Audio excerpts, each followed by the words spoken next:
다 같이 묵도하심으로 사순절 넷째 주 주일 낮 예배 하나님 앞에 올려드리도록 하겠습니다.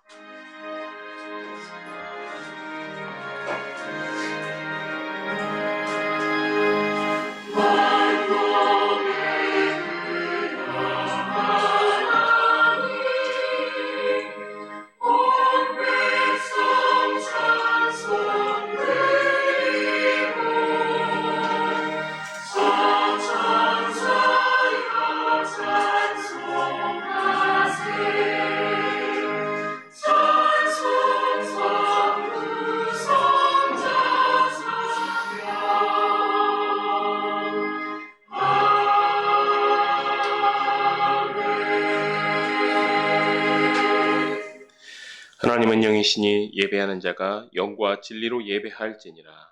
아멘. 이 시간 다 함께 일어나셔서 찬송 27장 부르시겠습니다.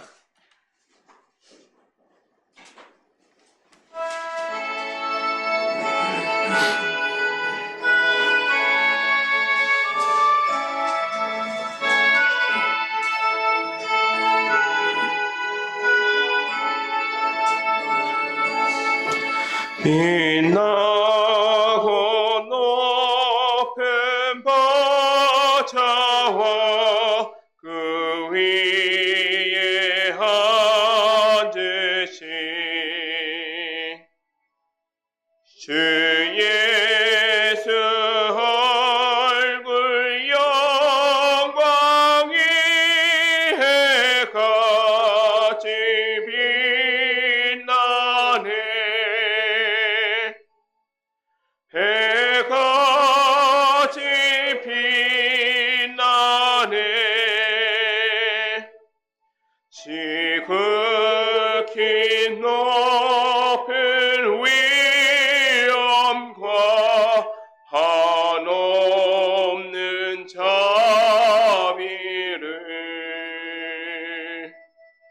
무천사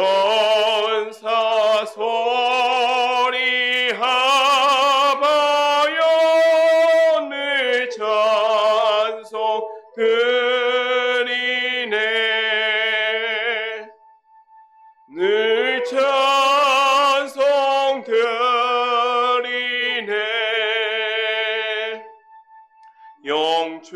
영축일 나를 살리려 그 영광 떠나서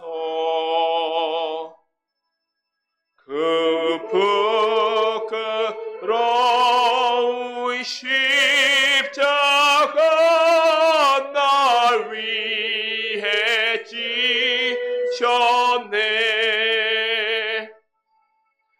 날 위해 지셨네.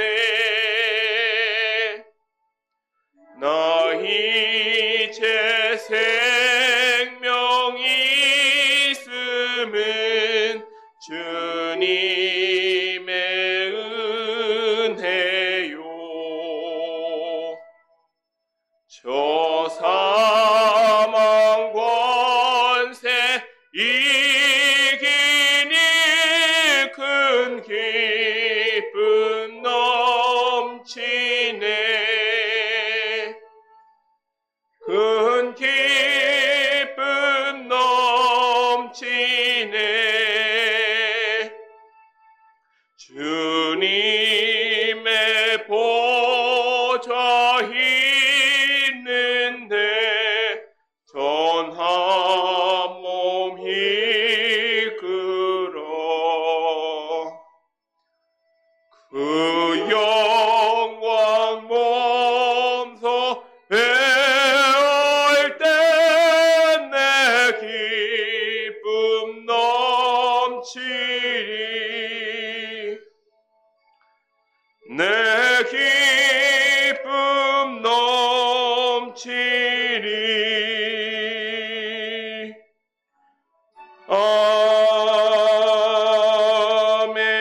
아멘. 이 시간 성시교독 교독문 37번 함께 교독하시겠습니다.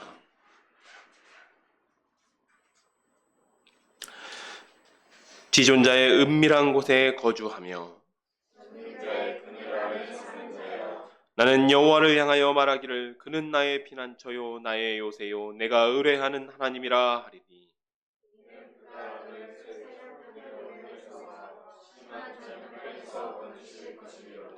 그가 너를 그의 깃으로 덮으시리니 네가 그의 날개 아래 피하리로다. 천명이 내 왼쪽에서 만명이 내 오른쪽에서 엎드려지나 그가 너를 위하여 그의 천사들을 명령하사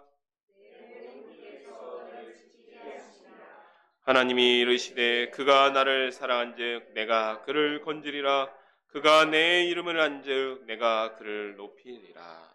아멘. 사도신경으로 우리의 신앙을 고백하도록 하시겠습니다. 전능하사 천지를 만드신 하나님 아버지를 내가 믿사오며 그 외아들 우리 주 예수 그리스도를 믿사오니 이는 성령으로 잉태하사 동정녀 마리아에게 나시고 본디오 빌라도에게 고난을 받으사 십자가에 못 박혀 죽으시고 장사한 지 사흘 만에 죽은 자 가운데서 다시 살아나시며 하늘에 오르사 전능하신 하나님 우편에 앉아 계시다가 저리로서 산자와 죽은 자를 심판하러 오시리라. 성령을 믿사오며 거룩한 공회와 성도가 서로 교통하는 것과 죄를 사하여 주시는 것과 몸이 다시 사는 것과 영원히 사는 것을 믿사옵나이다. 아멘. 자리에 앉아주시기 바랍니다. 찬송 254장 함께 부르시겠습니다.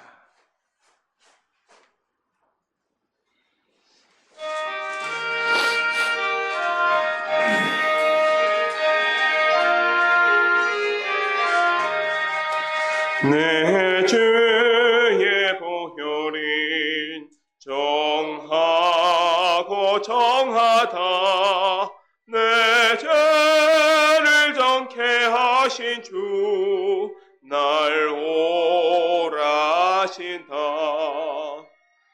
내가 주께로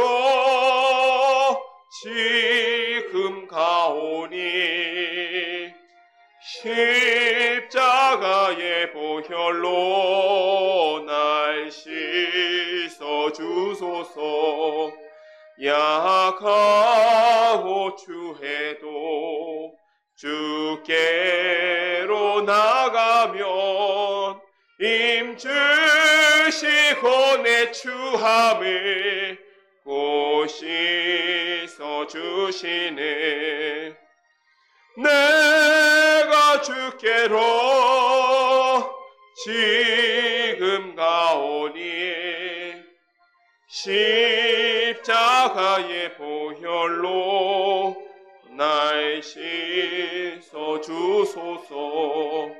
날 오라심은 온전한 믿음과 또 사랑함과 평안함 다 주려 함이라. 내가 주께로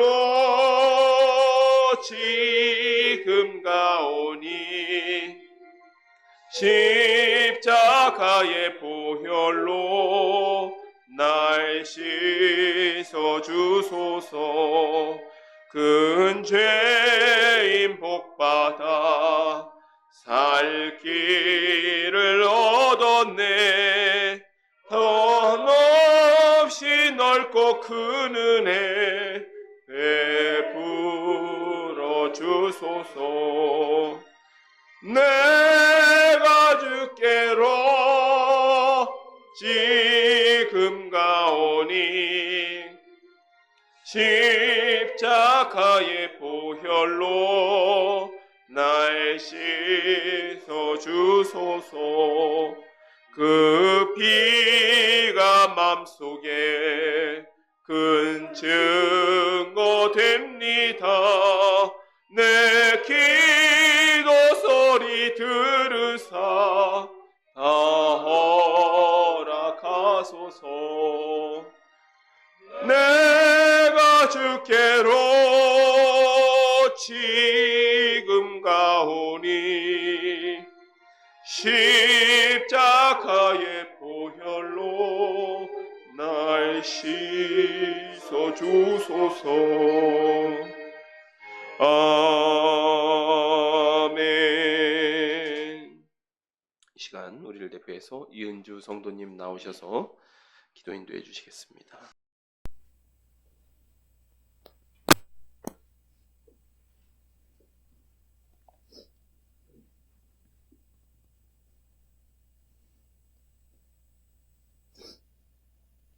참된 생명의 근원이 되셔서 우리를 생명길로 인도하시는 하나님 아버지 은혜와 사랑에 감사를 드립니다. 지난 한 주간도 세상에 빼앗겼던 마음을 주님께 돌이키며 이 시간 온 맘 다해 예배드리는 귀한 시간이 되기를 원합니다. 예배를 기쁘게 받아주시고 주님 홀로 영광 받아주시옵소서. 사순절 기간 동안 우리를 구원하신 주님의 십자가의 사랑을 묵상하며 더욱 주님 앞에 가까이 나아가길 원합니다. 주님께서 이 땅에 계실 때에 시험 가운데서도 말씀으로 승리하셨던 것처럼 우리들 또한 늘 말씀을 가까이 함으로 믿음의 싸움을 싸워서 이기게 하심으로 선물과도 같은 하루하루를 기쁨으로 감사로 살아내는 우리 모두가 되게 하옵소서. 큰 산불 화재로 우리가 감히 상상할 수 없는 일들을 겪으며 참담함 속에 있는 지역의 주민과 이재민들에게 주님의 위로하심으로 함께하여 주시고 남은 불씨도 잡히고 산적한 일들이 속히 복구될 수 있도록 간절히 바라며 기도합니다. 대한민국을 불쌍히 여겨주시고 주님의 정의와 공의로 다시금 세워지고 하루속히 국정이 안정되는 주님의 평화가 이 땅에 임하게 하여 주시옵소서. 우리 교회를 사랑하시는 주님 감사합니다. 말씀을 갈망하는 이들을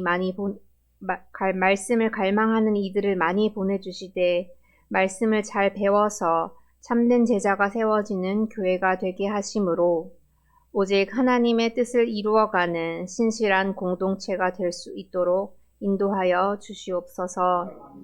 그리하여서 샤론의 권속들이 꿈을 꾸며 하나님 나라를 향하여 달려나갈 수 있도록 지경도 넓혀 주시옵소서. 오늘도 말씀을 전하실 전도사님, 더욱 주님의 영으로 충만케 하옵시며 말씀 전하실 때에 능력으로 덧입혀 주셔서 이 시간 전하시는 말씀 가운데 새롭게 되는 은혜와 회복의 역사가 있게 하옵소서. 또한 말씀 듣는 저희들 순전한 마음으로 받게 하시고 주님 말씀 의지하여 주님의 자녀다운 삶을 살아내고 믿음으로 전진하는 우리 모두가 되게 하옵소서. 이 시간 모든 영광 주님께 올려드리며 우리를 사랑하시어 소망이 되어주신 부활의 주 예수 그리스도의 이름으로 기도드렸습니다. 아멘.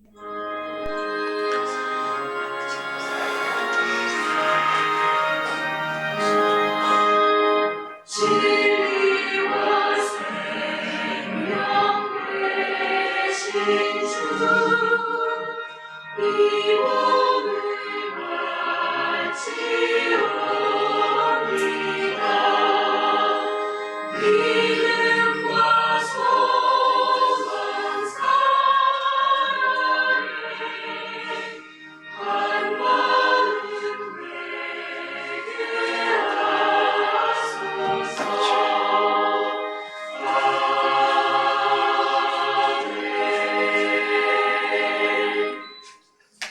아멘. 이 시간 우리에게 주신 하나님의 말씀은 에스겔서 32장 9절에서 10절 말씀입니다. 에스겔서 32장 9절에서 10절 말씀입니다. 구약성경 1200페이지에 있습니다. 제가 말씀을 받들어 봉독하도록 하겠습니다. 내가 내 패망의 소문이 여러 나라 곧 내가 알지 못하는 나라들에 이르게 할 때에 많은 백성의 마음을 번뇌하게 할 것이며 내가 그 많은 백성을 너로 말미암아 놀라게 할 것이며 내가 내 칼이 그들의 왕 앞에서 춤추게 할 때에 그 왕이 너로 말미암아 심히 두려워할 것이며 내가 엎드려지는 날에 그들이 각각 자기의 생명을 위하여 무시로 떨리로다. 아멘. 기도하겠습니다. 하나님 아버지 참으로 감사드립니다. 오늘도 이렇게 귀한 날 주시고 저희로 하여금 이 자리에 모여서 하나님의 말씀을 듣게 하시니 감사드립니다. 주님, 저희에게 겸손한 마음을 주셔서 주님의 말씀을 있는 그대로 아멘으로 화답하는 그런 은혜가 있게 하여 주시옵소서. 예수님의 이름으로 기도드립니다. 아멘. 네, 저희가 이 지난주에는 두로의 멸망에 대한 예언, 그리고 아주 잠깐 애굽에 대해서 살펴보았습니다. 이 두로는 저번에도 말씀드렸지만 영어로는 티레라고 합니다. 티레라고 하는 게 조금 더 보편적인 이름인 것 같습니다. 저희가 이제 두로라고 이야기하지만, 네, 페니키아인들, 세계사적으로 보면 굉장히 그 지중해 지역에서 굉장히 중요한 역할을 했던 사람들이 이 페니키아인들인데, 페니키아인들이 건설했던 도시국가, 이게 이제 두로였지요. 이 페니키아인들이 굉장히 고대 시대부터 항해술이 발달해가지고 이 항해술을 바탕으로 해서 지중해 무역을 거의 독점하다시피 하면서 여러 나라에 영향력을 행사했던 그런 무역국가였습니다. 특히 다윗 왕 때, 히람 왕 때, 다윗 시대의 이 히람 왕 때 크게 번성하였다고 말씀드린 적이 있는데, 이 그때 당시에는 두로가 이스라엘과 굉장히 좋은 관계를 맺으면서 또 그가 의도하였든 의도하지 아니하였든 하나님의 일에 굉장히 크게 동참했었죠. 그래서 다윗 왕이 예루살렘을 함락시켰을 때 이른바 다윗성이라고 하는 이 예루살렘 성이 확장되기 전에 초창기 예루살렘 성을 설계하고 건축하는 데 도움을 줬던 것도 히람 왕이었고, 그 후에 그의 아들이었던 솔로몬 왕이 성전을 건축할 때 역시 기술자들을 파견해줘서 많은 도움을 주었던 것이 이 히람 왕이었습니다. 그러니까 그때 하나님께 복을 받은 것이었죠.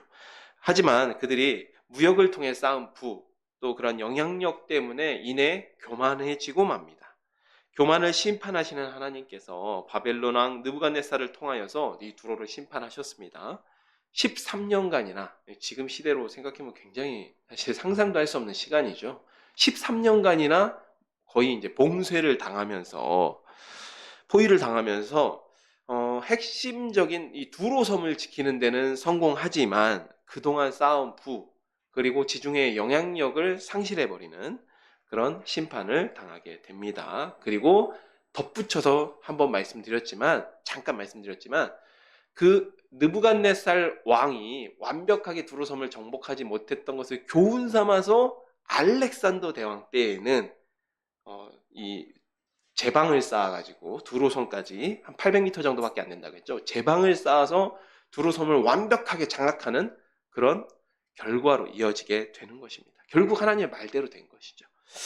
이어서 29장에서는 애굽에 대한 심판을 말씀하셨습니다. 애굽에 대한 심판을 이야기할 때 애굽이 항상 자랑하는 것이 있죠. 무엇이었습니까? 나일강이었습니다. 나일강. 고대 시대부터 이 나일강에서 발생하는 엄청난 경제력, 또 그것을 통해서 엄청난 인구를 부양하게 됐고, 역시나 많은 군사력을 갖게 되면서 스스로 악어라고 칭하더니, 나는 나일강의 악어다라고 칭하던 이가 두로를 완전히 손에 넣지 못한 느부갓네살에게 수고한 대가로 주어지게 될 것이다 라는 예언까지 저희가 살펴보았습니다. 오늘 이 시간에는 애굽에 대한 말씀이 이어집니다. 근데 다만 우리가 29장에 이 두로 대신 수고함의 대가로 주어지게 된다라는 이 말씀은 사로잡혀간 지, 그러니까 이 에스겔이 사로잡혀간 지 27년째 되는 해에 주어진 말씀이었습니다. 근데 사실 흐름상으로 보면 이 30장, 우리가 지금 살펴볼 30장 이후의 말씀들이 흐름상으로는 맞습니다. 그러니까 이 말씀은 29장 17절부터 21절까지 말씀은 이제 중간에 좀 삽입된 말씀입니다. 후대에 있었던 예언을 중간에 이제 삽입해서 하신 말씀이고, 흐름상으로는 29장, 30장, 31장, 32장까지, 그리고 이후에 한참 후에 29장 17절에서 21절까지 말씀이 매우 후대에 지어졌는데 이제 중간에 삽입된 것으로 보시면 됩니다.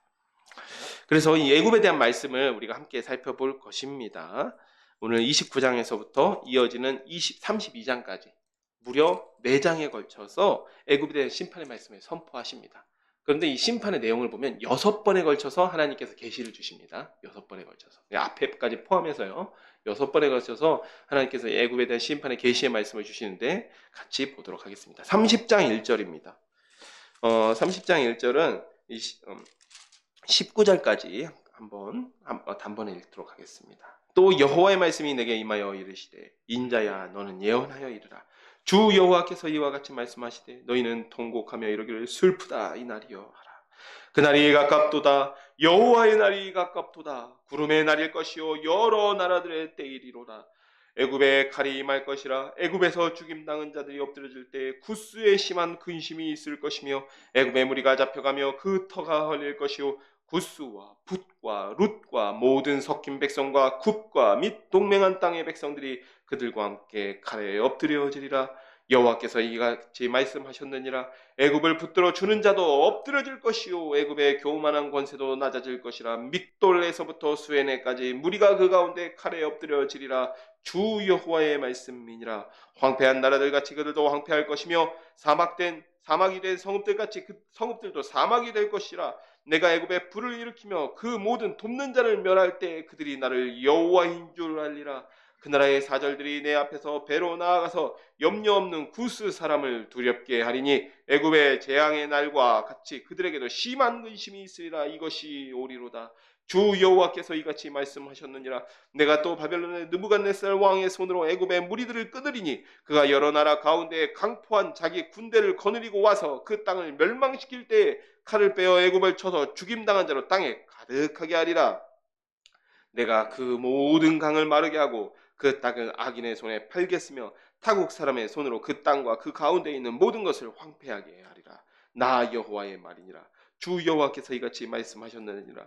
내가 그 우상들을 없애며 신상들을 높 가운데에서 부수며 애굽 땅에서 왕이 다시 나지 못하게 하고 그 땅에서 두려움이 있게 하리라. 내가 바드로스를 황폐하게 하며 소안에 불을 지르며 노나라를 심판하며 내 분노를 애굽의 견고한 성읍 시내에 쏟고 또 노나라의 무리들을 끊을 것이라. 내가 애굽에 불을 일으키니 신나라가 심히 근심할 것이며 노나라는 찢겨 나눌 것이며 높나라가 날로 대적이 있을 것이며 아웬과 비베셋의 장정들은 칼에 엎드려질 것이며 그 성읍 주민들은 포로가 될 것이라. 내가 애굽의 멍에를 꺾으며 그 교만한 권세를 그 가운데 그치게 할 때에 드함느헤스에서는 날이 어둡겠고 그 성읍에는 구름이 덮일 것이며 그 딸들은 포로가 될 것이라. 이같이 내가 애굽을 심판하리니 내가 여호와인 줄을 그들이 알리라 하셨다 하라.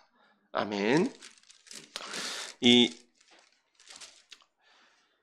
본문 같은 경우에는 이 명확한 시점은 기록되어 있지 않습니다. 명확한 시점이 기록되어 있지 않는데 내용적으로 봐서는 느부갓네살의 손에 애굽의 전역이 황폐해진다라는 내용입니다.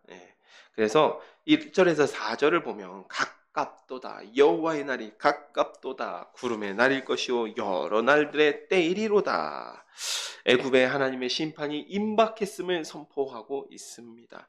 5절에 그러면서 애굽과 함께 이 나와 있는 구스, 붓, 룻 그리고 모든 섞인 백성, 굽 사실 이 나라들이 다 어디인지는 저희가 알 수는 없습니다. 학자들 간에도 좀 이견이 있어요. 다만 여기 보면 이 구스, 붓, 룻 이 나라들은 전부 다 아주 과거부터 애굽의 동맹국들입니다. 인접하여서 에디오피라든지 또 리비아라든지 하는 이 애굽의 동맹국들을 이야기하는 것이고요. 섞인 백성은 그들과의 이 교류 과정에서 태어난 이 혼혈들을 이야기하는 것입니다. 그 애굽의 동맹국들도 모두 다 함께 심판을 당한다라고 이야기합니다. 자, 6절 보면요. 애굽을 붙들어 주는 자와 믹돌에서부터 수에네까지 엎드려진다라고 말씀하고 있습니다. 이 믹돌에서부터 수에네 이곳은 나일강을 이야기하는 거예요. 나일강 유역에 세워진 그 도시들. 근데 나일강 유역에 세워진 도시들이기 때문에 나일강 굉장히 유량이 풍부한 강입니다. 그리고 그렇기 때문에 그 사막 같은 이집트에서도 엄청난 이 문명이 발생할 수 있었던 것인데 그 나라들이 다 어떻게 된다고 하냐면 7절에 보면 사막이 된다. 실제로 사막이 된다라는 게 아니라 그 나라들이 그 도시들이 다 황폐해된다는 거죠. 그 나일강 유역을 따라서 서 있는 도시들이 다 황폐하게 된다라는 이야기입니다. 그래서 그 나일강을 따라서 하나님의 칼이 임합니다. 제가 지금 한 가지 말씀 안 드린 게 있어요. 뭐냐면 애굽을 붙들어 주는 자, 이 구절을 설명 안 드렸는데 이 애굽을 붙들어 주는 자는 이 두 가지로 받아들일 수가 있습니다. 저희가 이해할 수 있는데 먼저로는 우리가 히브리어 용례를 살펴보면요. 이 구절을 애굽을 붙들던 자들이라고도 해석할 수가 있어요. 애굽을 붙들던 자들. 그렇다면 이 유다처럼 애굽을 의지하던 나라들, 애굽의 조공을 바치면서 애굽 왕을 의지하던 자들도 함께 망하게 될 것이다 라고 이해할 수 있는 측면이 한 가지 있고요. 또 하나는 애굽의 우상들, 애굽이 섬기던, 이집트가 섬기던 신들을 하나님께서 함께 심판하신다라고 볼 수도 있습니다. 왜냐하면 이 뒷부분에 보면 13절에 내가 그 우상들을 없애며 신상들을 높 가운데서 부수며 라고 했는데 이 높이 멤피스를 이야기합니다. 멤피스를 이야기하는데 애굽의 우상 숭배의 중심지였습니다. 그래서 하나님께서 애굽을 심판하시면서 그 우상들도 애굽이 신으로 섬겼던 그 우상들도 함께 심판하시겠다라는 의미로 이해할 수가 있습니다. 하지만 큰 차이는 없어요. 결국에는 애굽의 모든 것들을 하나님께서 다 심판하시겠다라는 의미입니다. 9절은 보면 그날에 사절들이 내 앞에서 배에 나아가도 갑자기 사신들 이 행렬이들이 왜 나오냐 그 이야기가 아닙니다. 여기서 이 사절이라는 의미가 약간 너무 문자적으로 번역이 된 것인데 여기서 이 의미는 뭐냐면 이 바벨론의 느부갓네살 왕이 군대를 몰고 와서 애굽을 칩니다. 그러면 이 나일강을 따라서 농사를 짓기도 하고요. 또 교역을 하기도 했지만 교통의 중심지기도 하거든요. 이 수운을 통해서 이집트 전역을 연결하던 교통의 중심지기도 해요. 그러니까 바벨론 군대가 쳐들어왔다라는 소리가 들리니까 귀족들이 배를 타고 탈출을 하는 겁니다. 그 모습을 지금 말씀하고 있어요. 배를 타고 구스, 이디오피아로 탈출하는 거예요. 이디오피아는 나일강의 상부거든요. 상류 지역에 있습니다. 그러니까 배를 타고 이집트 귀족들이 이디오피아로 피난을 가니까 결국에는 에디오피아까지 이 근심, 애굽이 멸망했는데 저 큰 나라 애굽이 멸망했는데 어떻게 하려고 하면서 이 근심이 임한다라는 이야기죠. 결국 애굽의 교만의 원천이었던 나일강이 도주하는데 도망치는데 쓰이게 된다라는 이야기가 될 수 있습니다. 여기 이제 사실 10절 이하부터 굉장히 많은 지명이 등장하죠. 굉장히 많은 지명이 등장하는데 역시 이 지명들도 사실 우리가 일일이 살펴보기가 상당히 좀 제한되는 측면이 있어요. 왜냐면 이게 정확하게 밝혀지지 않은 부분이 있고 그래서 그런데 이제 주요 도시 중에 몇 가지만 저희가 좀 살펴보면요. 여기 14절에 바드로스라고 하는데 이게 지난주에서도 함께 잠깐 얘기했는데 이 바드로스는 애굽의 발원지입니다. 애굽이란 나라의 발원지예요. 애굽이란 나라가 처음 시작했던 유역이 바드로스 유역인데 그 애굽의 근원지였던 바드로스가 황폐하게 된다. 그리고 소안에 불을 지르며 이 소안은 이스라엘 백성들이 정착했던 고센 땅입니다. 고센 땅이에요. 자, 그리고 신나라. 16절에 신나라가 심히 근심하게 된다. 여기 신나라라고 되어 있는데 신은 사실 요새 도시입니다. 그러니까 애굽의 국경에 있는 요새 도시예요. 그러니까 이 바벨론의 느부갓네살 왕이 쳐들어오면 당연히 국경부터 치겠죠. 신나라가 근심하게 되는 겁니다. 노나라는 찢겨 나뉜다. 여기 노는 테베를 이야기합니다. 테베를 이야기하는데 역시 우상 숭배의 중심지였습니다. 수도 역할을 했던 곳이었습니다. 그다음에 아웬 여기는 온이라는 도시예요. 온 어디서 우리가 한번 들어본 기억이 있습니다. 언제냐면 온의 제사장. 누가 온의 제사장의 딸과 결혼했었죠? 유명하신 분 한 분 있죠? 요셉이 온의 제사장의 딸과 결혼했다라는 그 기록이 창세기에 나오죠? 여기가 헬리오폴리스라고 합니다. 헬리오폴리스. 여기 역시도 우상숭배의 중심지였습니다. 그러니까 굉장히 주요 도시들이 다 언급되는 거예요. 이집트 주요 도시들이. 즉 애굽 전역이 하나님의 심판을 피할 수 없다라고 말씀하시는 겁니다. 모든 주요 도시, 모든 우상 숭배의 중심지가 됐든 정치의 중심지가 됐든 군사적 요충지가 됐든 모두 다 하나님의 심판을 받게 됩니다. 여기서도 12절 그 모든 강을 마르게 하고 하나님께서 특히나 이스라엘의 교만의 원천이었던 나일강을 치시겠다라고 이야기하십니다. 즉 번성했고 이스라엘의 우상을 섬기던 모든 도시들이 모조리 심판을 당합니다. 우리가 이방에 대한 심판이나 혹은 이 유다에 대해서 이스라엘에 대해서 하나님께 심판을 선언하실 때 반드시 등장하는 게 뭐냐면 하나님께서 그 교만의 원천을 치십니다.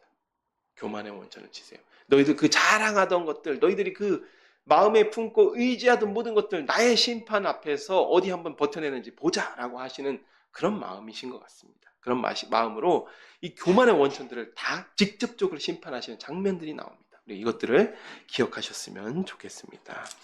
에스겔서 30장 20절부터 다시 살펴보겠습니다. 11째 해 첫째 달 7째 날에 여호와의 말씀이 내게 임하여 이르시되 인자야 내가 애굽의 바로 왕의 팔을 꺾었더니 칼을 잡을 힘이 있도록 그것을 아주 싸매지도 못하였고 약을 붙여 싸매지도 못하였느니라. 그러므로 주 여호와께서 이같이 말씀하셨느니라. 내가 애굽의 바로 왕을 대적하여 그 두 팔 곧 성한 팔과 이미 꺾인 팔을 꺾어서 칼이 그 손에서 떨어지게 하고 애굽 사람을 문나라 가운데로 흩으며 뭇 백성 가운데로 해칠지라. 내가 바벨론 왕의 팔을 견고하게 하고 내 칼을 그 손에 넘겨주려니와 내가 바로의 팔을 꺾으리니 그가 바벨론 왕 앞에서 고통하기를 죽게 상한 자의 고통하듯 하리라.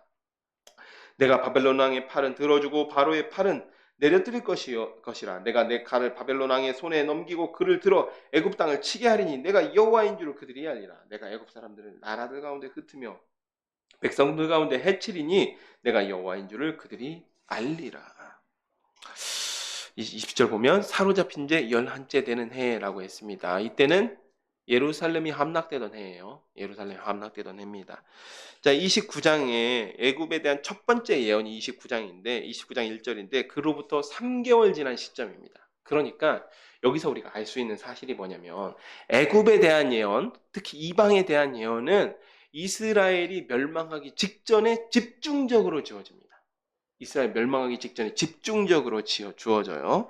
자, 그래서 여기서 3개월, 겨우 3개월 지나서 이제 애굽에 대한 말씀, 새로운 계시를 주시는데 이는 역시 예루살렘 함락 3개월 전이기도 합니다. 예루살렘의 성벽이 뚫린 게 사로잡혀간 지 11년째 되는 해 4월입니다. 그리고 5월이 되면 왕궁과 성전이 불타는 해예요. 한 달 차이가 있다고 했죠. 왜냐하면 시드기야 왕이 도망쳤어. 그 시드기야 왕 잡아오는 시간이 한 달 걸렸던 겁니다. 시드기야 왕 잡아와서 재판하고 그 시드기야 왕의 뭐 아들들 다 죽이고 뭐 귀족들 다 죽이고 뭐 그런 시간, 일 처리하는 시간이 한 달이 걸렸던 것이고 바벨론 군대가 그 예루살렘 성벽을 뚫어내서 예루살렘 성을 함락시킨 거는 11년 4월입니다. 11째 되는 해 4월. 그래서 3개월 전입니다. 21절을 보면 하나님께서 애굽의 바로 왕의 칼을 잡을 힘이 없도록 꺾었다라고 말씀하십니다. 우리가 한 구절 좀 찾아보았으면 좋겠는데 예레미야 44장 30절을 찾아보았으면 좋겠습니다. 예레미야 44장 30절. 이미 우리가 보긴 했는데 기억이 잘 나시지 않을 것 같아서 찾아보겠습니다. 44장 30절입니다.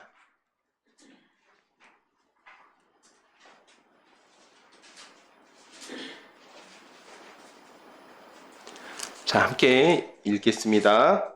보라, 내가 유다의 시드기야 왕을 그의 원수 곧 그의 생명을 찾는 바벨론의 느부갓네살 왕의 손에 넘긴 것 같이 애굽의 바로 호브라 왕을 그의 원수들 곧 그의 생명을 찾는 자들의 손에 넘겨주리라. 여호와께서 이와 같이 말씀하셨느니라. 아멘. 즉 이 얘기는 지금 함락되기 직전에 애굽이 사실 아무것도 안 한 건 아니었어요. 실제로 원군을 파병을 합니다. 파병을 했는데 바벨론 군대에 박살이 나요. 지금 그 이야기를 하고 계시는 겁니다. 하나님께서.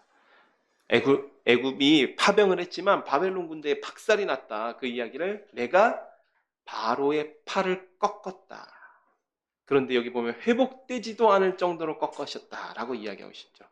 지금으로 따지면 뭐 거의 뭐 다중복합 골절 이렇게 해가지고 다시 원래 돌아올 수 없을 정도로 아예 그냥 그 원래 팔 자체가 성경에서 팔은 권능과 힘의 상징이죠.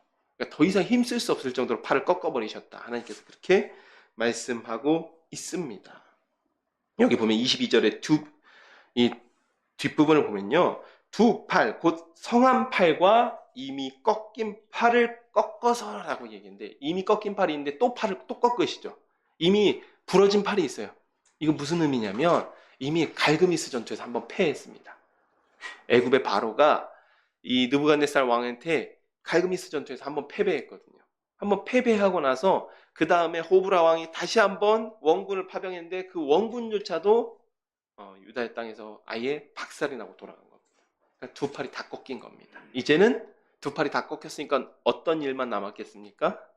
바벨론 왕에 얻어맞는 일만 남은 거죠. 힘을 쓸 수가 없으니까.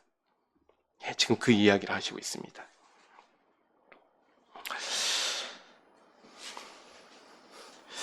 여기서 바로의 팔은 완전히 꺾여서 회복되지 않습니다. 하지만 반면에 대조에서 보여주시는 게 24절, 바벨론 왕의 팔은 견고하게 하시고 하나님의 칼을 그의 손에 넘겨서 애굽을 치게 하십니다. 성경에서 팔은 힘과 능력의 상징입니다. 하나님도 그 능력을 강한 손과 편 팔로 이렇게 비유하실 때가 굉장히 많습니다.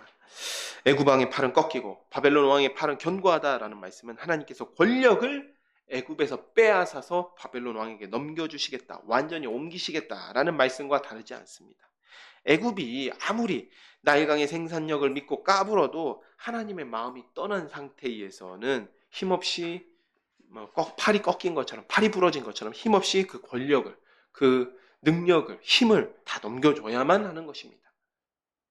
자, 여기서 하나님께서 분명히 말씀하시는 것은, 우리가 알아야 되는 것은, 물론 느부갓네살, 그때 당시 바벨론 군대가 싸움 잘했습니다. 전쟁을 잘했어요. 전략 전술에 탁월했던 부분이 있습니다. 그렇지만 여기서 하나님께서 분명히 이야기하시는 것은, 내가 이미 바로 왕의 팔을 꺾었다. 그래서 바벨론이 이기는 거라 라고 말씀하시는 것이죠. 역사의 주관자가 누구십니까? 하나님이세요. 하나님이 나라의 흥망성쇠, 그리고 역사의 모든 이 흐름을 하나님의 섭리 아래에 있다라고 하나님께서 지금 말씀하고 있습니다.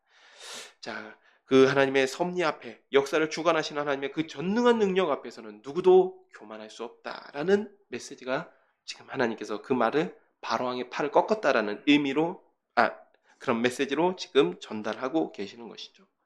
31장에서는 갑자기 아수르 이야기가 나와요. 아수르 이야기가, 애굽 이야기를 잠깐 하다가 아수르 이야기로 바로 넘어갑니다. 아수르가 갑자기 왜 나올까? 우리는 지금 이야기를 계속해서 따라왔습니다. 이야기를 계속해서 따라왔고, 그 다음에 여러 선지자들이 등장하기 때문에, 동시대에 활동했던 여러 선지자들이 등장하기 때문에 아수르의 멸망이 대단히 오래된 걸로 기억하고 있죠. 우리 이미 책을 지금 몇 권의 지금 예언서들을 지금 지나오지 않았습니까? 그런데 당시 시점, 지금 이 시점, 사로잡혀간 지 11년째 되는 해, 이 시점에는 아수르가 멸망한 지 고작 20년밖에 되지 않았어요. 우리 청년들은 20년 하면 대단히 오래전이죠. 대단히 오래전인데, 사실 우리 어른들 기억하시기에 20년 전에 제가 무슨 일이 있었을까 딱 찾아봤더니 쓰나미가 있었습니다. 인도네시아 쓰나미가 있었어요. 그때 우리나라 사람들 많이 죽었죠. 인도네시아 쓰나미. 사실은 우리가 쓰나미란 말도 그때 굉장히 전 세계적으로 사용하기 시작했어요. 쓰나미란 말을. 그 전까지는 쓰나미란 말을 거의 사용하지 않았습니다. 뭐 헤일이라든지 이렇게 사용했지, 쓰나미란 말을 사용하지 않았는데, 이 인도네시아, 20년 전에 인도네시아 쓰나미가 발생하면서 너무 충격적이었던 것이옵니다. 수십만 명의 사람들이 죽고, 또 우리나라 관광객들, 신혼여행 갔던 사람들도 많이 죽고, 그러면서 이게 전 세계적인 충격을 안겨주면서 쓰나미란 말이 아주 보편적으로 사용하게 됐죠. 심지어는 후쿠시마 원전 사건, 굉장히 오래된 일로, 굉장히 최근 일로, 저는 제 기억 속에는 최근 일 같거든요. 그런데 14년 전에 일어났습니다. 생각보다 오래됐죠. 그러니까 20년 전에 일어났던 일은 젊은 세대에게는 모르겠으나 기성세대에게는 머릿속에 기억에 생생한 일이에요. 기억에 생생한 일입니다. 그래서 지금 그 기억에 생생한 일을 가지고 하나님께서 애굽도 아수르와 별반 다를 거 없이 힘없이 무너질 것이다 라는 이야기를 전달하시는 것입니다. 함께 보겠습니다. 31장 1절입니다. 11째 해 셋째 달 초하루에 2달 지났습니다. 2달 지난 시점이고, 그리고 예루살렘 멸망까지 한 달 남은 시점입니다. 여호와의 말씀이 내게 임하여 이르시되, 인자야, 너는 애굽의 바로 왕과 그 무리에게 이르기를, 내 큰 위엄을 누구에게 비하랴? 누구에게 비하겠느냐 하면서 아수르가 나오는 거 보면 너 그 아수르 한번 비교해 볼까? 라고 이야기하시는 거죠. 볼지어다 아수르 사람은 가지가 아름답고 그늘은 숲의 그늘 같으며 키가 크고 꼭대기가 구름에 닿은 레바논 백향목이었느니라. 물들이 그것을 기르며 깊은 물이 그것을 자라게 하며 강들이 그 심어진 곳을 둘러 흐르며 두 개의 물이 들의 모든 나무에까지 미침해 그 나무가 물이 많으므로 키가 들의 모든 나무보다 크며 굵은 가지가 번성하며 가는 가지가 길게 뻗어나갔고 공중의 모든 새가 그 큰 가지에 깃들이며 들의 모든 짐승이 그 가는 가지 밑에 새끼를 낳으며 모든 큰 나라가 그 그늘 아래에 거주하였느니라. 그 뿌리가 큰 물가에 있으므로 그 나무가 크고 가지가 길어 모양이 아름다움에 하나님의 동상 백향목이 능히 그를 가리지 못하며 잣나무가 그 굵은 가지만 못하며 단풍나무가 그 가는 가지만 못하며 하나님의 동산의 어떤 나무도 그 아름다운 모양과 같지 못하였도다. 내가 그 가지를 많게 하여 모양이 아름답게 하였더니 하나님의 동산 에덴에 있는 모든 나무가 다 시기하였느니라. 하나님의 동산이라는 것은 온 세계를 이야기하는 것이죠. 온 세계 중에서도 압도적으로 빼어나게 번성했던 나라가 아수르였다. 그만큼 시기를 받게 했던 나라가 아수르였다라는 지금 설명을 하고 있는 거죠. 에덴이라고 해서 지금 특별하게 의미 부여를 하는 게 아닙니다. 하나님께서 창조하신 온 세계를 말씀하시는 거예요. 그러므로 주 여호와께서 이같이 말씀하셨느니라. 그의 키가 크고 꼭대기가 구름에 닿아서 높이 솟아났으므로 마음이 교만하였은즉 내가 여러 나라의 능한 자의 손에 넘겨줄지라. 그가 임의로 대우할 것은 내가 그의 악으로 말미암아 쫓아내었음이라. 여러 나라의 포악한 다른 민족이 그를 찍어버렸으므로 그 가는 가지가 산과 모든 골짜기에 떨어졌고 그 굵은 가지가 그 땅 모든 물가에 꺾어졌으며 세상 모든 백성이 그를 버리고 그 그늘 아래에서 떠나매 공중의 모든 새가 그 넘어진 나무에 거주하며 들의 모든 짐승이 그 가지에 있으리니 이는 물가에 있는 모든 나무는 키가 크다고 교만하지 못하게 하며 그 꼭대기가 구름에 닿지 못하게 하며 또 물을 마시는 모든 나무가 스스로 높아 서지 못하게 하니 그들을 다 죽음에 넘겨주어 사람들 가운데서 구덩이로 내려가는 자와 함께 지하로 내려가게 하였음이라. 주 여호와께서 이같이 말씀하셨느니라. 그가 스올에 내려가던 날에 내가 그를 위하여 슬프게 울게 하며 깊은 바다를 덮으며 모든 강을 쉬게 하며 큰 물을 그치게 하고 레바논이 그를 위하여 슬프게 울게 하며 들의 모든 나무를 그로 말미암아 쇠잔하게 하였느니라. 내가 그를 구덩이에 내려가는 자와 함께 스올에 떨어뜨리던 때에 백성들이 그 떨어지는 소리로 말미암아 진동하게 하였고 물을 마시는 에덴의 모든 나무 곧 레바논에 뛰어나고 아름다운 나무들이 지하에서 위로를 받게 하였느니라. 그러나 그들도 그와 함께 스올에 내려 칼에 죽임을 당한 자에게 이르렀나니 그들은 옛적에 그의 팔이 된 자요 나라들 가운데에서 그 그늘 아래에서 거주하던 자니라. 즉 아수르의 후광을 받아서 아수르에게 의지하던 나라들도 다 함께 심판을 받았었다. 다 같이 심판받아서 바벨론에 망했었다라는 이야기를 하는 것이죠. 그러면서 18절 너의 영광과 위대함이 에덴의 나무들 중에서 어떤 것과 같은고 그러나 내가 에덴의 나무들과 함께 지하로 내려갈 것이요 거기에서 할례를 받지 못하고 칼에 죽임을 당한 자 가운데서 누우리라. 이들은 바로와 그의 모든 군대니라. 주 여호와의 말씀이니라 하라. 그러더니 갑자기 바로와 그의 군대니라가 나옵니다. 즉 바로에 대한 이야기, 바로와 그의 모든 신민과 군대에 대한 이야기를 아수르에 비유하고 계시는 것이죠. 아수르에 비유하는 것이죠. 야, 아수르도 자 봐라. 아수르도 이처럼 하나님의 나라, 하나님의 동산 에덴에서 비교할 것 없을 만큼 크고 아름다운 백향목이었다. 그러나 그가 교만하여진즉 하나님께서 찍어서 스올로 내려가게 하였는데 애굽 너희들도 그와 마찬가지로 이렇게 하시겠다라는 말을 하시겠다라고 지금 마지막 절에 18절에 딱 이야기하시고 나머지는 다 비유로서 이야기하신 것이죠. 아수르에 비교하신 것입니다.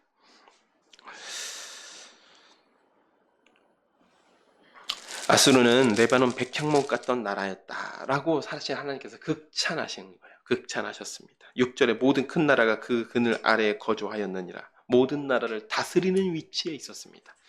아수르가 번성할 때 모든 나라가 조공을 바쳤었습니다. 심지어는 바벨론도 그랬어요. 바벨론도 그랬었습니다. 느부갓네살의 왕이었던 나보폴라살이 아수르가 멸망하기 직전에 막 내부의 후계자 다툼으로 막 혼란스러워지니까 그때 반기를 들고 반란을 일으켰던 장군이 나보폴라살입니다. 그 전까지는 바벨론도 다 속국이었습니다.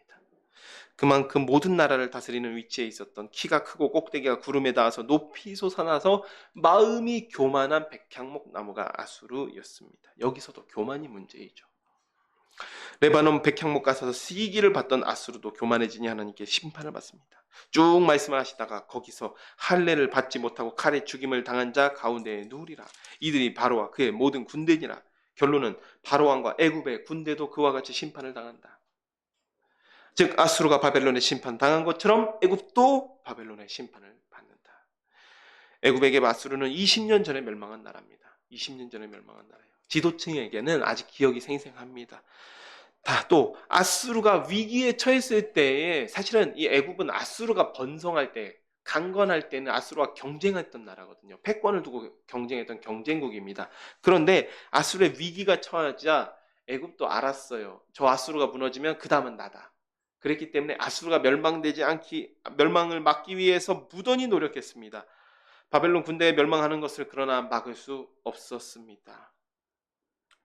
아수르가 멸망하기 직전에 애굽 왕이 원군도 파병해 줍니다. 그 원군을 막았다 돌아가신 분이 요시야 왕이었어요. 원병을 막았다 돌아가신 분이 요시야 왕이었습니다. 즉 그런 역사적 사건을 이미 겪어서 그 역사적 기억이 생생한 사람들에게 애굽도 이와 같이 망한다라는 예언은 상당히 섬뜩한 것입니다. 섬뜩한 것이. 그리고 지금 아직 멸망이 한 달 남았죠. 예루살렘 함락이 한 달 남았죠. 유다 백성들에게는 경고가 되는 것입니다.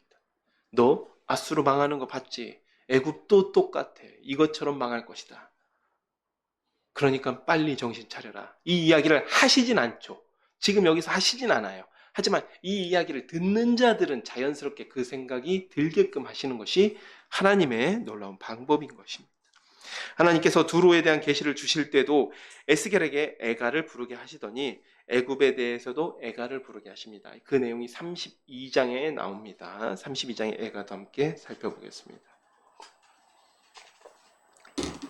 12째 해 12째 달 초하루에 여호와의 말씀이 내게 임하여 이르시되 인자야 너는 애굽의 바로 왕에 대하여 슬픈 노래를 불러 그에게 이르라. 너를 여러 나라에서 사자로 생각하였더니 실상은 바다 가운데 큰 악어라. 강에서 튀어 일어나 발로 물을 휘저 그 강을 더럽혔도다. 주 여호와께서 이같이 말씀하셨느니라. 내가 많은 백성의 무리를 거느리고 내 그물을 내 위에 치고 그 그물로 너를 끌어오리라. 내가 너를 무태 버리며 들에 던져 공중의 새들이 내 위에 앉게 할 것이며 온 땅의 짐승이 너를 먹어 배부르게 하리로다. 내가 내 살점을 여러 산에 두며 내 시체를 여러 골짜기에 채울 것이며 내 피로 내 헤엄치는 땅에 물 대듯 하여 산에 미치게 하며 그 모든 개천을 채우리로다. 내가 너를 불끄듯 할 때 하늘을 가려 별을 어둡게 하며 해를 구름으로 가리며 달에 빛을 내지 못하게 할 것이며 하늘의 모든 밝은 빛을 내가 내 위에서 어둡게 하여 어둠을 내 땅에서 베풀리로다. 주 여호와의 말씀이니라. 내가 내 패망의 소문이 여러 나라 곧 내가 알지 못하는 나라들에 이르게 할 때 많은 백성의 마음을 번뇌하게 할 것이며 내 그 많은 백성을 너로 말미암아 놀라게 할 것이며 내가 내 칼이 그들의 왕 앞에서 춤추게 할 때 그 왕이 너로 말미암아 심히 두려워할 것이며 내가 엎드려진 날에 그들이 각각 자기의 생명을 위하여 무시로 떨리로다. 주 여호와께서 이같이 말씀하셨느니라. 바벨론 왕의 칼이 내게 오리로다. 나는 내 무리가 용사 곧 모든 나라의 무서운 자들의 칼에 엎드려지게 할 것이며 그들의 애굽의 교만을 패하며 그 모든 무리를 멸하리로다. 내가 또 모든 짐승을 큰 물가에서 멸하리니 사람의 발이나 짐승의 굽이 다시는 그 물을 흐리지 못할 것이며 그때 내가 그 물을 맑게 하여 그 강이 기름같이 흐르게 하리로다. 주 여호와의 말씀이니라. 내가 애굽 땅이 황폐하여 사막이 되게 하여 거기에 풍성한 것이 없게 할 것이며 그 가운데 모든 주민을 치리니 내가 여호와인 줄 그들이 알리라. 이는 슬피 부릴 노래이니 여러 나라 여자들이 이것을 슬피 부르며 애국과 그 모든 무리를 위하여 이것을 슬피 부르리로다. 주 여호와의 말씀이니라. 아멘. 1절에 12째 해 12째 달 다시 애굽에 대한 말씀이 임합니다. 이때는 예루살렘이 멸망한 지 1년 정도, 한 1년 반 정도, 1년 6개월 정도 흐른 시점입니다. 이 뒤에 가서 나옵니다. 이 뒤에서 이제 오후에 저희가 살펴볼 건데, 에스겔에게 예루살렘의 함락의 소식이 들리고 2개월 정도 지난 시점입니다. 이 에스겔에게 예루살렘 함락 시점이 상당히, 그러니까 이 바벨론의 예루살렘의 함락에 대한 소식이 상당히 늦게 전해져요. 함락이 되고 나서 1년 6개월 정도 흐른 후에 이 소식이 전해지고, 그로부터 2달 후에 애굽에 대한 심판의 말씀이 임한 것입니다.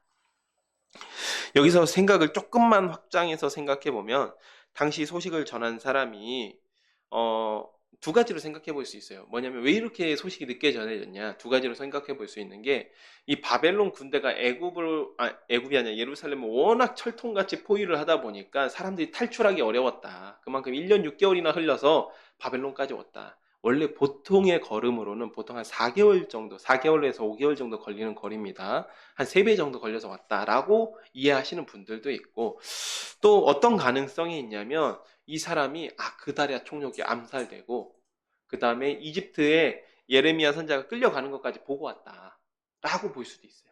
그렇게 되면 시간이 좀 더 지체됐겠죠. 그래서 이 사람이, 예레미야 선지자가 이집트로 끌려가고, 이 사람들이 이 유다의 남은 유민들이 이집트로 도망가는 것까지도 보고 왔다면, 그 소식이 정해진 지 2개월 후에 애굽에 대한 심판의 말씀이 임하는 겁니다. 이렇게 이해할 수도 있다라는 거예요. 자, 그래서 2절에 보면, 당시 여러 나라가 애굽을 사자라고 생각했습니다. 사자. 저기가 히브리어로 아리라고 합니다. 아리가 사자예요. 어흥하는 사자, 짐승 사자가 아리고, 보통 사신이라든지 하나님께서 천사를 보냈을 때는 말라크라고 합니다. 다른 단어인데, 이 여러 나라가 애굽을 사자라고 생각했는데, 실상은 물을 휘저어 강을 더럽히는 악어에 불과하다라고 이야기해요. 이 무슨 말이냐면, 사실 우리가 볼 때는 악어도 충분히 무시무시하죠. 악어가 눈앞에 있으면 악어도 사람 잡아먹을 수 있지 않습니까? 충분히 무시무시합니다. 또 그리고 그 악어 같은 포식자들이 이런 다큐멘터리나 자연 다큐를 보면 강 밑에 이렇게 숨어 있습니다. 눈만 대놓고 숨어 있다가 영양이라든지 누라든지 이런 초식 동물들이 딱 강에 뛰어들면 잽싸게 덮치는 게 아니고 강 중간쯤 와서 못 도망갈 때 덮쳐가지고 강 밑으로 끌고 들어갑니다. 그리고 거기서 이제 포식을 하는 것이죠. 그렇게 동물들을 사냥하는 포식자가 악어입니다. 또 심지어 저희가 보면 어떻게 됩니까? 어떻게 보입니까? 이 악어 가죽 보면 마치 갑옷을 두른 것 같지 않습니까? 무시무시한 동물이죠. 그런데 우리가 좀 더 다큐멘터리를 보다 보면 참 재미있는 것이, 우리가 봤을 때는 악어도 무시무시한 포식자인데 생각보다 이 악어가 다른 포식자들한테 자주 사냥을 당해요. 우리가 볼 때는 그 강철같이 그럼 엄청난 갑옷을 두르고 있는 악어가 사자가 오잖아요. 이 사자 턱 밑에는 그 갑옷 같은 가죽이 여지없이 뚫립니다. 사자의 송곳니에. 사자만 그런 게 아니라 표범 정도만 돼도 악어를 사냥합니다. 악어가 좀 방심해가지고 이 강가에 쉬고 있을 때 표범이 살금살금 기어가서 악어를 덮쳐가지고 사냥해버립니다. 악어한테 지는 동물은 한 치타 정도밖에 없는 것 같아요.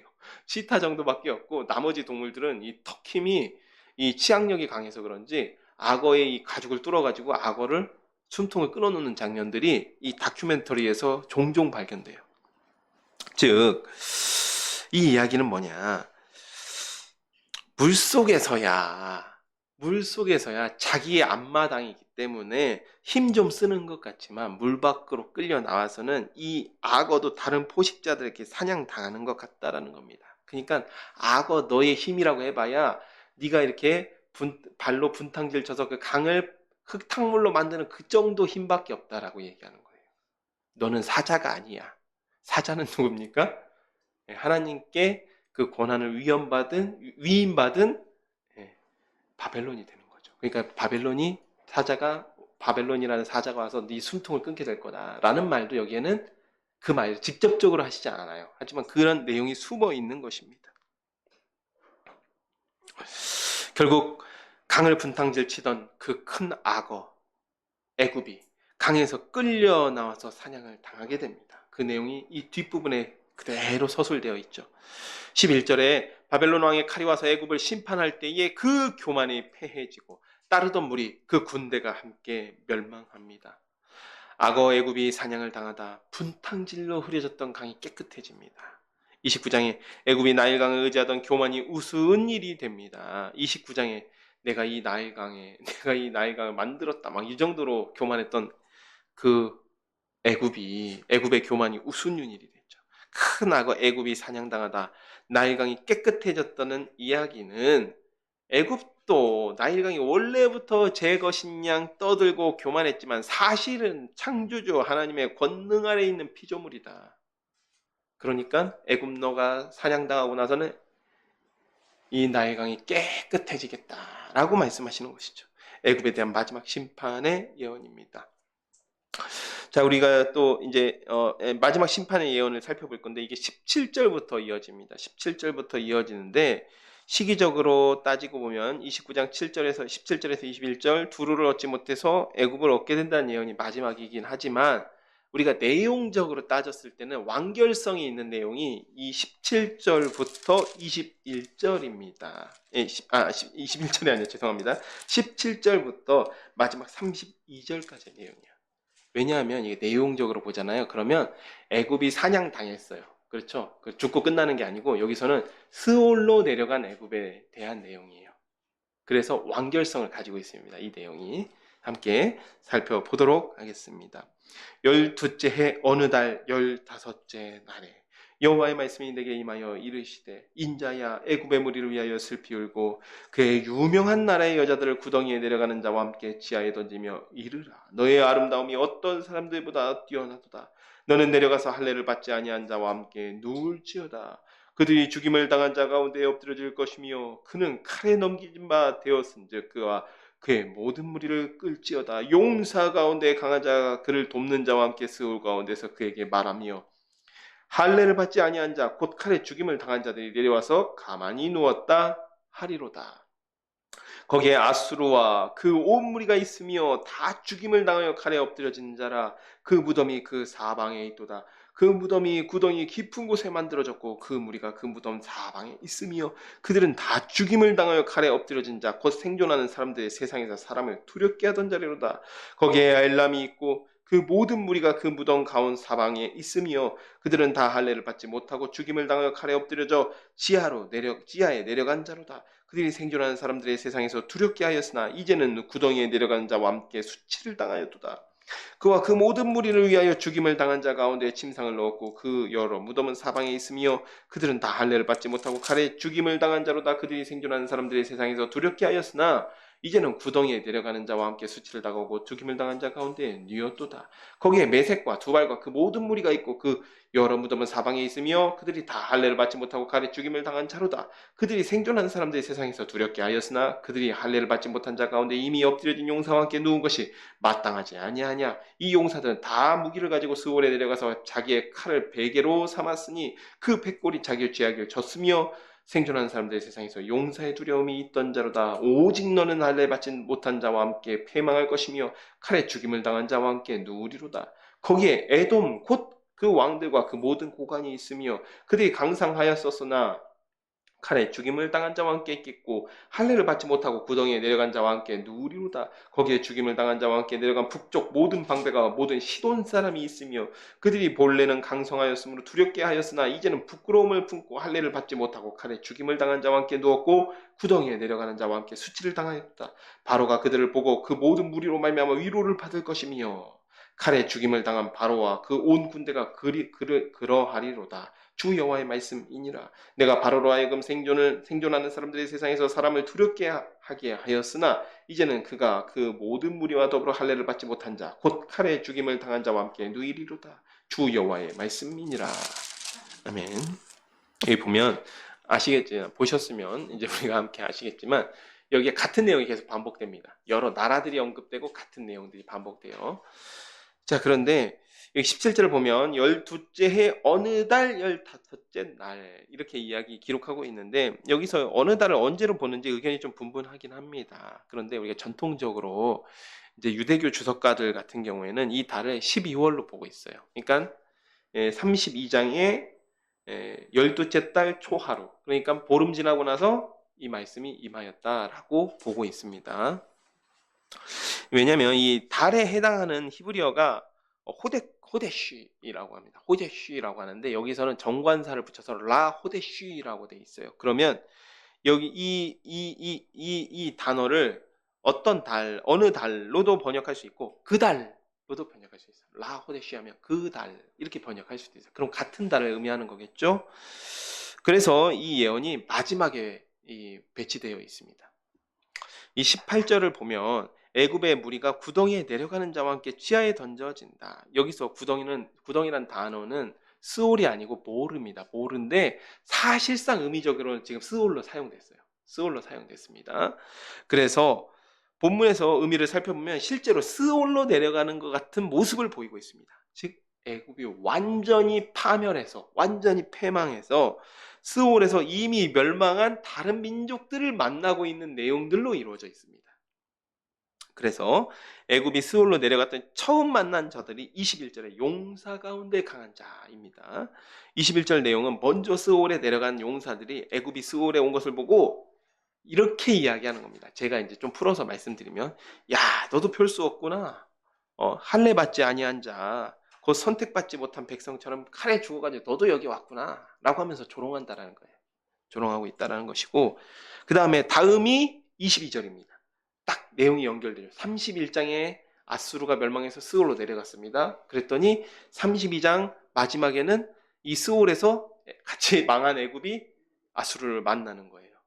그리고 아수르와 만나면서 23절 생존하는 사람들의 세상에서 사람들을 두렵게 하던 자로다. 아수르가 사실은 포악하게 나라를 다스리고 여러 나라들에 정말 포악하게 행동하면서 여러 나라들 두렵게 하더니 결국 그 결말이 어떻게 됐냐? 스올에 내려가 있다는 거예요. 멸망해서 스올에 내려가 있습니다. 그리고 그 모습을 같이 스올에 내려간 애굽이 보고 있는 거죠. 또 24절에 엘람, 페르시아를 보통 엘람 하면 두 가지인데 이제 엘람 민족을 이야기하기도 하고 페르시아를 이야기하기도 해요. 근데 이때 당시는 이 엘람도 바벨론의 통치하에 있던 민족입니다.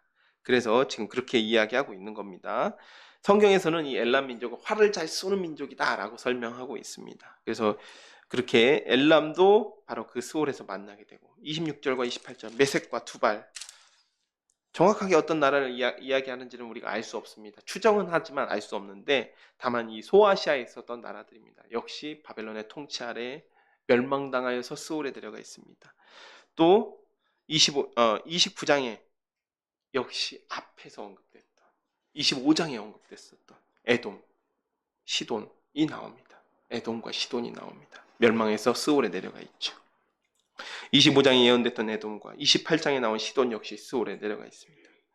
마지막으로 31절 바로와 그의 군대가 자기 동맹이었거나 바벨론에 대항하다가 이미 멸망한 나라들을 보고 위로받는다고 이야기하고 있어요. 근데 이 위로가 아니라 야 나만 망한 게 아니었구나 이런 위로예요.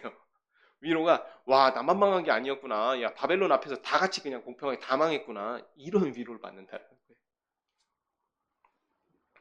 본문이 말씀하고 있는 내용을 머릿속으로 그려보면 애굽 왕 바로와 그의 군대가 바벨론에 패배하고 스올로 내려갑니다. 거기에는 이미 바벨론에 정복당한 수많은 민족들이 나와서 애굽을 반겨주는 거예요. 그랬더니 바로가 야 우리만 망한 것이 아니었구나 라고 위로를 받는다는 내용이죠. 굳이 하나님께서 애굽 전역이 쑥대밭이 된다라는 예언 후에 이 말씀을 하시는 이유는 애굽의 완전한 패망을 말씀하시기 위함입니다. 스올로 내려갔다. 애굽은 더 이상 회복되지 못한다라는 말씀을 하시기 위함입니다. 스올로 내려갔으면 다시 올라오지 못하는 것이죠. 그래서 에스겔 32장 12절에서도 내가 애굽 땅이 황폐하여 사막이 되게 하여 라는 구절이 있는데 하나님의 백성을 시초부터 그 시작부터 압제하고 우상들을 통해서 유혹했던 애굽을 하나님께서 철저하게 심판하시고 보복하시는 것입니다.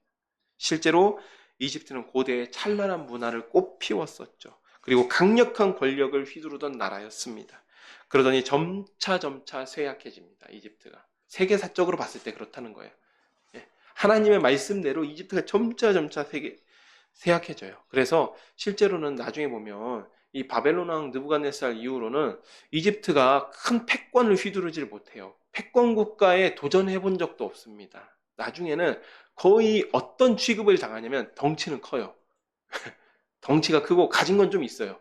그러니까 여러 패권 국가들이 나와서 이집트를 마치 자기 주머니, 호주머니에 곶감 빼먹듯이 이렇게 수탈하고 약탈하는 데에 이집트를 사용합니다. 활용합니다. 심지어 알렉산더 대왕 이후로는 어떤 일들이 또 발생하냐면 그리스인들이 와가지고 왕 노릇을 해요. 그리스인들이 다 와가지고 거기에 왕이 되고 귀족이 되고 합니다. 원래 이집트 함의 자손이었던 이 이집트인들은 미츠라임이라고 하죠. 미츠라임 그 족속들은 그냥 다 피지비 계층이 됩니다. 톨레미 왕조가 그리스인들의 왕조였어요.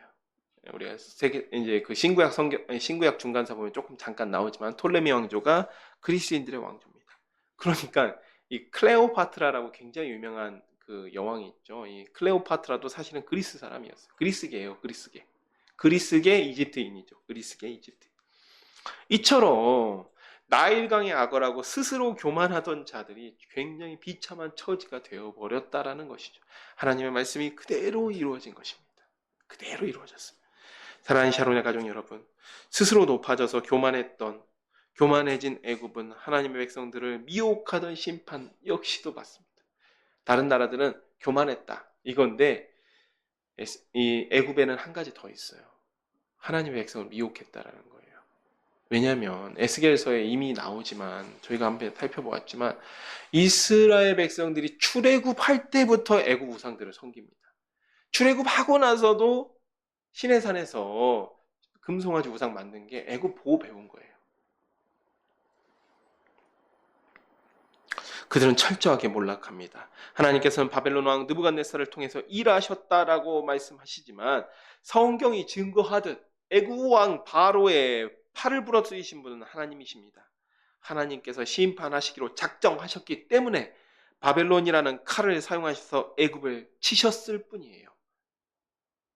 그때 당시에 바벨론이 도구로 사용된 것이지 하나님 앞에서는 바벨론이 아니라 다른 나라에서도 상관없는 겁니다. 애굽은 교만의 대가를 치렀습니다. 또한 교만뿐만 아니라 처음부터 그 우상들로 이스라엘을 미혹한 대가 역시 치르게 됩니다. 악인의 멸망을 즐거워하시지 않는 하나님께서 보복하실 때는 이토록 놀랍게 보복하시는 거예요. 다시는 회복되지 못할 정도로. 사랑하는 여러분, 이처럼 보복하시면서 심판하시는 하나님도 우리가 믿는 하나님이신 줄로 믿기를 축원드립니다. 이것은 성경이 증거하는 바이기 때문입니다. 보복하신 하나님, 심판의 하나님을 애써 외면하게 되면 이스라엘 백성들처럼 되는 거예요. 우리가 망하지 아니하리로다. 우리는 가마 안에 고기이다. 애써 외면하는 겁니다. 하나님의 심판이 이미 눈앞에 임박했는데도 불구하고요. 우리가 임의로 믿고 싶은 하나님만을 믿는 것이 아니라 두려운 하나님의 모습을 보면서 우리가 가져야 될 자세는 경외함으로 하나님을 바라보면 되는 거예요. 하나님의 은혜와 사랑에 감사할 뿐만 아니라 경외함으로 맞다 하나님의 심판하시는 하나님이시기도 하시지 보복하시는 하나님이시기도 하시지 하면서 경외함으로 하나님을 바라보면 되는 겁니다. 우리가 하나님에 대한 경외의 마음을 가져야만 이스라엘처럼 애굽처럼 에돔처럼 두로처럼 교만해지지 않습니다. 하나님을 경외하는 마음이 우리의 부패한 마음이 교만으로 향하는 길을 막아서 우리로 하여금 겸손하게 할 줄로 믿습니다. 우리의 경외를 받기에 합당하신 하나님 앞에서 잠잠하고 하나님을 두려워할 줄 아는 우리 샤론의 가족들이 되시기를 축복하며 제가 기도하고 말씀을 맺도록 하겠습니다. 기도하겠습니다. 하나님 아버지 참으로 감사드립니다. 오늘 이집트에 대한 애굽에 대한 예언이 마무리되는 지점까지 저희가 살펴보았습니다. 하나님, 애굽은 스스로 나일강의 악어라고 자랑하였습니다. 스스로 사자인 줄 알고 여러 나라의 권력을 휘두르고 교만하였습니다. 그러나 하나님의 심판이 임할 때에 수많은 나라들이 교만하였다가 멸망하였던 것처럼 애굽도 힘없이 무너지고 맙니다. 바벨론의 왕이 느부갓네살 왕이 능해서가 아니고 강해서가 아니었습니다. 하나님께서 이미 애국 왕 바로의 팔을 꺾으셨기 때문에 그들은 힘없이 심판을 당하고 만 것입니다. 주님, 이렇게 심판하시면서 보복하시면서 진노하시는 하나님을 저희가 있는 그대로 믿게 하여 주옵소서. 우리가 믿기 원하고 믿기 편한 모습만을 믿는 것이 아니라 두렵고 떨리는 심판하시며 진노하시며 보복하시는 하나님의 모습을 있는 그대로 받아들이게 하여 주옵소서. 우리의 자세가 하나님을 경외함으로 따라가게 하여 주옵소서.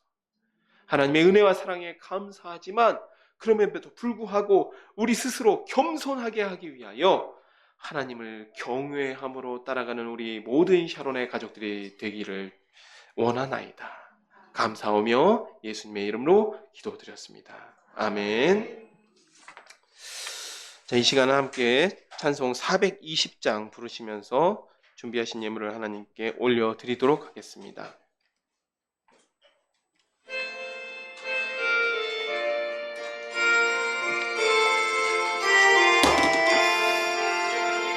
너 성결케 위해 늘 기도하며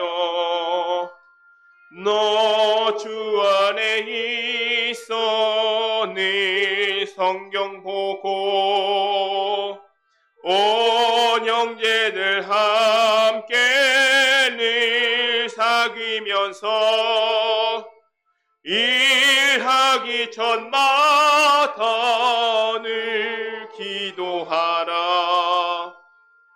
너 성결케 위해 내 머리 숙여 저 은밀히 계신 내 주께 빌라.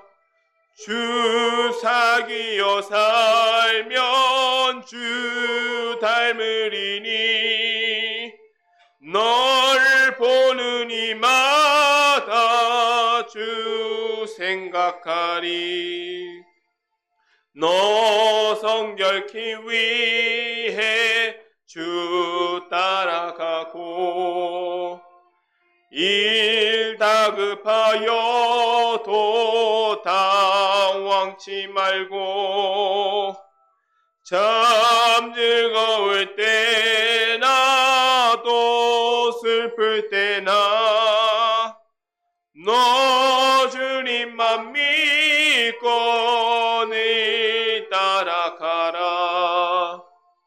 너 성결케 위해 늘 기도하며 너의 소원을 주께는 맡기어라. 너 성령을 받아 주 섬겨 살면 저 천국에 가서 더 잘 섬기리. 아멘. 오늘 우리 샤론교회 예배에 참석한 여러분 모두를 주님의 이름으로 환영하며 하나님의 은혜와 진리가 함께 하시기를 축복합니다. 네, 오늘 광고에는 따로 올라와 있진 않지만 저희가 이제 경북 지역의 그 화재로 인해서 여러 이제 교회들의 이제 구제헌금들을 제가 공지한 대로 했습니다. 그래서 여러분 마음이 있으신 분들 함께 마음을 모아주시면 감사하겠습니다. 밑에 부분 보면 우리 교회 기도 제목이 있습니다. 여러분 기도하실 때에 여러분을 위해서, 여러분의 가정을 위해서 기도하시고 또 교회를 위해서도 생각나실 때마다 기도해 주시면 감사하겠습니다. 이 시간 함께 일어나셔서 3장 찬송 부르시고 주기도문으로 예배를 마치도록 하겠습니다.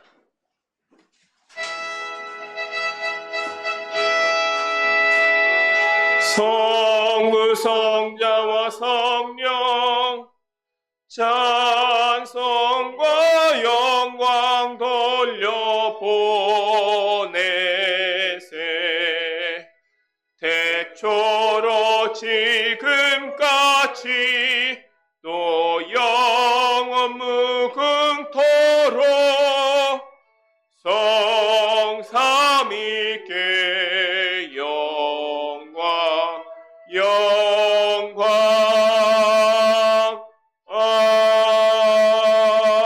아멘.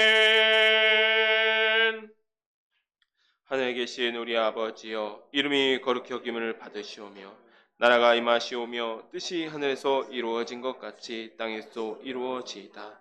오늘 우리에게 일용할 양식을 주시옵고 우리가 우리에게 죄 지은 자를 사하여 준 것 같이 우리의 죄를 사하여 주시옵고 우리를 시험에 들게 하지 마시옵고 다만 악에서 구하시옵소서.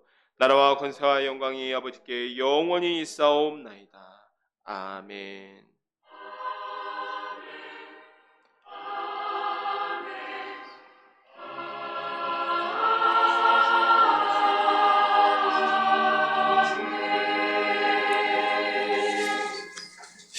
네, 하나님께 예배 마쳤습니다. 하나님께 영광과 감사의 박수 올려드리겠습니다.